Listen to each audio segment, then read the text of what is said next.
Shalom. Kali ini kita akan membahas mengenai sisi lain pertarungan antara Daud melawan Goliat. Kisah klasik pertarungan antara Daud melawan Goliat di dalam 1 Samuel 17 adalah suatu kisah klasik yang sudah sering kita dengarkan, di mana ada seorang bernama Daud yang masih muda, yang belum berpengalaman dalam hal perang, mewakili bangsa Israel untuk berperang melawan Goliat yang berasal dari bangsa Filistin. Goliat dikatakan sebagai pendekar yang tingginya itu 6 hasta sejengkal, yang kalau dalam hitungan meter itu kurang lebih 2,9 sekian meter. Alkitab terjemahan bahasa Indonesia masa kini menyebutkan bahwa tinggi Goliat itu kira-kira 3 meter. Nah, si Goliat itu di 1 Samuel 17 ayat 5-7 dikatakan memiliki ketopong tembaga di kepalanya. Ia pakai baju zirah yang beratnya itu 5.000 shikal tembaga. Dia pakai penutup kaki dari tembaga, di bahunya memikul lembing tembaga. Ada gagang tombak dan mata tombak itu seberat 600 shikal besi. Dan seorang pembawa perisai berjalan di depannya.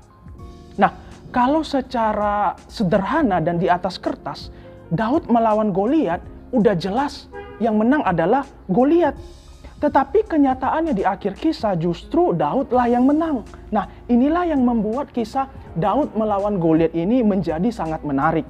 Tetapi kita hari ini akan coba melihat bagaimana sisi yang lain daripada pertarungan Daud melawan Goliat. Sebelum kita masuk, kita akan melihat dulu bagaimana fakta daripada Daud. Fakta yang pertama adalah Daud itu adalah seorang yang pemberani. Kalau dilihat di ayat 34 dan ayat 35, tetapi Daud berkata kepada Saul, "Hambamu ini biasa menggembalakan kambing domba ayahnya. Apabila datang singa atau beruang yang menerkam seekor domba dari kawanannya, maka aku mengejarnya, menghajarnya, dan melepaskan domba itu dari mulutnya.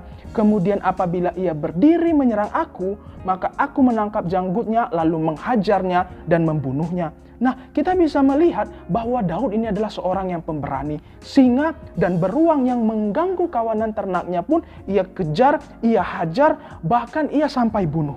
Itu fakta yang pertama mengenai Daud. Fakta yang kedua adalah Daud adalah seorang pemain umban. Di dalam Hakim-Hakim 20 ayat ke-16, dari segala laskar ini ada 700 orang pilihan kidal, dan setiap dari mereka yang dapat mengumban dengan tidak pernah meleset sampai sehelai pun. Kalau orang yang sudah jago dalam mengumban, dia ketika melemparkan umbannya itu dikatakan tidak pernah meleset bahkan sehelai rambut pun. Dan Daud adalah seorang pengumban. Kalau kita melihat dalam ayat yang ke-40 dikatakan bahwa Daud membawa 5 batu licin dari sungai. Nah, 1 batu dia pakai untuk mengalahkan Goliat. Dan 4 batu lagi ternyata. Di dalam 2 Samuel 21 ayat 22, 4 batu lagi digunakan untuk mengalahkan 4 raksasa lainnya. Jadi 5 batu yang diambil oleh Daud dipakai 5-5-nya untuk mengalahkan 5 orang raksasa. Jadi kita bisa tarik kesimpulan bahwa Daud adalah seorang yang jago dalam bermain umban. Dan kita bisa melihat bahwa Daud berusia masih muda. Memang badannya juga kecil dan mungkin kelemahan Daud ya tenaganya tidak kuat. Tetapi orang yang masih muda itu biasanya gesit dan juga lincah. Dan yang terakhir kelebihan Daud adalah jenis petarung jarak jauh. Karena dia biasa memakai umban. Nah, ketika kita melihat di sisi lain fakta mengenai Goliat. Goliat itu kalau kita menyelidiki, melihat lebih dalam di dalam Alkitab, ternyata Goliat itu adalah seorang yang sudah tidak lagi muda. Di dalam ayat yang ke-33 dikatakan, "Tetapi Saul berkata kepada Daud, 'Tidak mungkin engkau dapat menghadapi orang Filistin itu untuk melawan dia, sebab engkau masih muda, sedang dia sejak masa mudanya telah menjadi prajurit.'" Berarti Goliat sejak masa muda telah menjadi prajurit, tetapi pada waktu itu dia sudah tidak lagi muda. Dia sudah berusia tua. Fakta yang kedua adalah Goliat itu dikatakan berbadan yang besar, memiliki badan yang besar. Tadi dikatakan bahwa tingginya itu hampir 3 meter. Tetapi ketika kita melihat di dalam bagian yang lain, khususnya di dalam bagian yang lebih tua di dalam Septuaginta, dikatakan bahwa tinggi daripada Goliat itu hanya 4 hasta sejengkal atau kurang lebih sekitar 2 meter. Ya, mungkin tidak terlalu tinggi. Mungkin setinggi para pemain basket. Where the Masoretic text lists Goliath's height as 6 cubits and a span, the Septuagint, in contrast, gives his height as 4 cubits and a span. Tapi manapun yang benar, baik apakah Goliat 3 meter, sekitar 3 meter atau sekitar 2 meter saja, tetapi kalau kita tarik kesimpulan bahwa Goliat itu berbadan besar, berarti Goliat itu kuat dan dia memiliki tenaga yang besar. Tetapi kelemahan orang yang berbadan besar, biasanya itu pergerakannya lambat, dia tidak gesit dan juga tidak lincah. Ini pun bisa menjadi kelemahan bagi Goliat. Apa selanjutnya kelemahan daripada Goliat? Kelemahan selanjutnya yang keempat adalah matanya itu sudah kabur atau sudah rabun. Bisa jadi faktornya karena si Goliat sudah berusia agak tua. Di dalam ayat 37, di ayat yang ke-7c, dikatakan di sini bahwa dan seorang pembawa perisai berjalan di depannya. Jadi ketika Goliat mau turun ke lembah Tarbantin untuk mereka bertarung, si Goliat ini didampingi di depannya oleh seorang yang juga membawa perisai. Biasanya kan orang yang membawa perisai itu berjalan di belakang, tapi ini berjalan di depan. Bisa jadi ini menunjukkan bahwa si Goliat itu matanya udah rabun. Jadi dia dituntun jalannya supaya dia tidak tersandung ataupun jatuh. Apalagi fakta selanjutnya, apalagi bukti selanjutnya di ayat ke-43.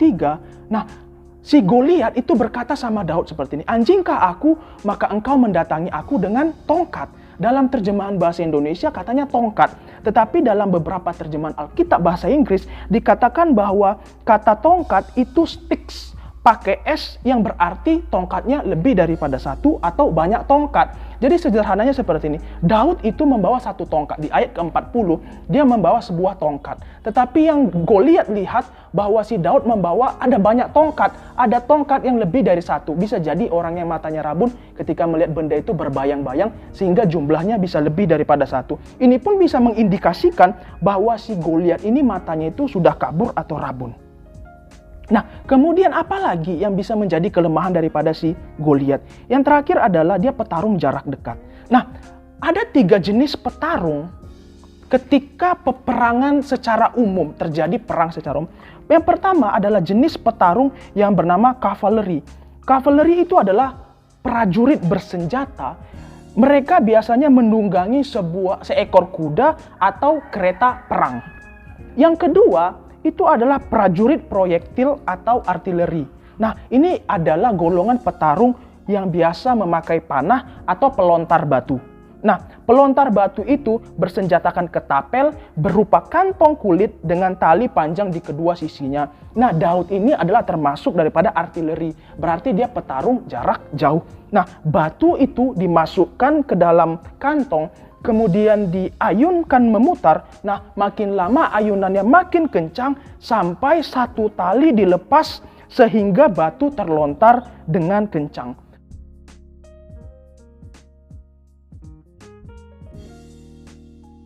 Nah, untuk menjadi seorang artileri butuh keahlian dan latihan yang khusus, juga butuh waktu yang lama. Tetapi kalau sudah ahli, maka senjata yang tampak sederhana ini bisa menjadi senjata yang begitu mematikan. Dan inilah yang dipakai oleh Daud. Yang ketiga, jenis petarung yang ketiga adalah petarung infanteri. Infanteri adalah prajurit yang berjalan kaki, yang memakai pakaian zirah, membawa pedang dan juga perisai. Ini adalah petarung jarak dekat, yaitu si Goliat. Goliat adalah jenis daripada infanteri yang bertarung dengan jarak yang dekat. Nah, ketika Daud, si petarung jarak dekat, melawan si Goliat, si Daud yang petarung jarak jauh, ini sebenarnya tidak seimbang. Itu sebabnya ketika mereka bertarung, si Goliat berharap dan dia ingin supaya mereka bertarung dengan jarak yang dekat. Makanya kalau kita lihat di ayat yang ke-44, pula orang Filistin si Goliat itu berkata kepada Daud, "Hadapilah aku." Kata hadapilah aku dalam terjemahan bahasa Inggris, "Come here to me." Datangi aku, mendekat kepadaku. Karena apa? Karena Goliat menunggu supaya mereka bisa bertarung dengan jarak yang dekat. Tetapi Daud tahu kalau mereka bertarung dengan jarak yang dekat, tentu Daud akan kalah telak. Makanya Daud dia tidak mau mendekat kepada Goliat.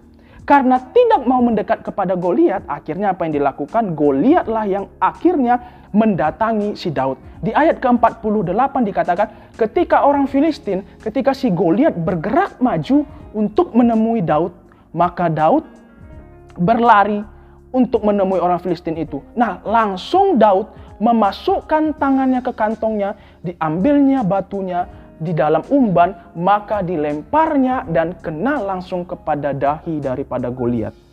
Nah, kenapa sekali lempar bisa langsung kena kepada sasaran? Bisa jadi ada dua faktor. Yang pertama, menunjukkan bahwa Daud adalah seorang pengumban yang ahli.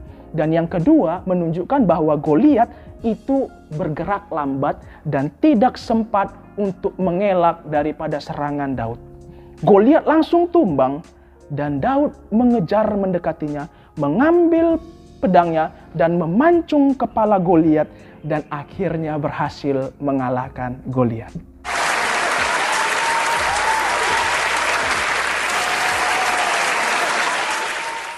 Apa pesan yang bisa kita petik dari kisah ini?